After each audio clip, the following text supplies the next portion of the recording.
Yan tayo galing sa Alberta Retina Consultant. Yan yung clinic ng aking doktor. Yan. Yan tayo nagpa-follow up.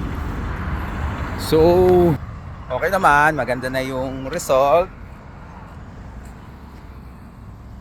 Maganda na yung result sa akin. Okay na yung pressure ng mata ko.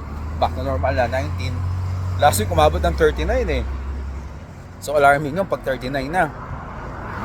Kaya, so thank God at bumalik na yung normal pressure niya. So babalik na lang ako after 2 weeks pero pwede na magtrabaho.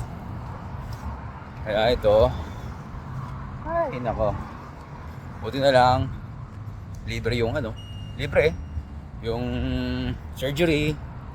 Yan, libreng surgery dito. Gamot lang binayaran ko. Dito, kahit foreign worker ka, is very Alberta Alberta Healthcare.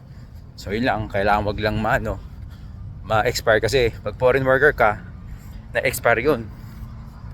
Kumbaga, kung kailan lang yung permit mo, lang din yung Alberta Health mo. So kung nagkataon na expire yung Alberta Health card, so magbabayad ako syempre. Pero yun naman talaga lagi ang yun lagi ang ginagawa ko. So tinitignan ko yung mga papers ko.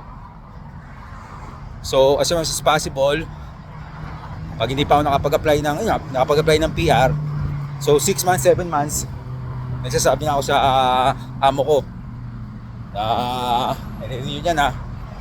So hopefully this year maka-apply na, mag-open na rin yung Alberta Opportunity Stream para makapag-apply na tayo ng PR.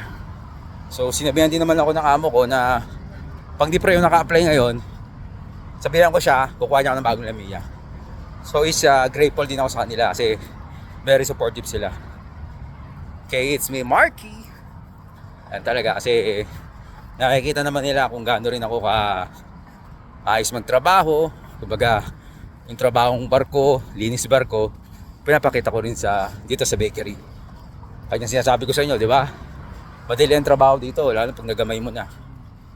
So, easy lang. So, siguro nakikita rin nila yon, yung mga effort ko. Clean. Yeah.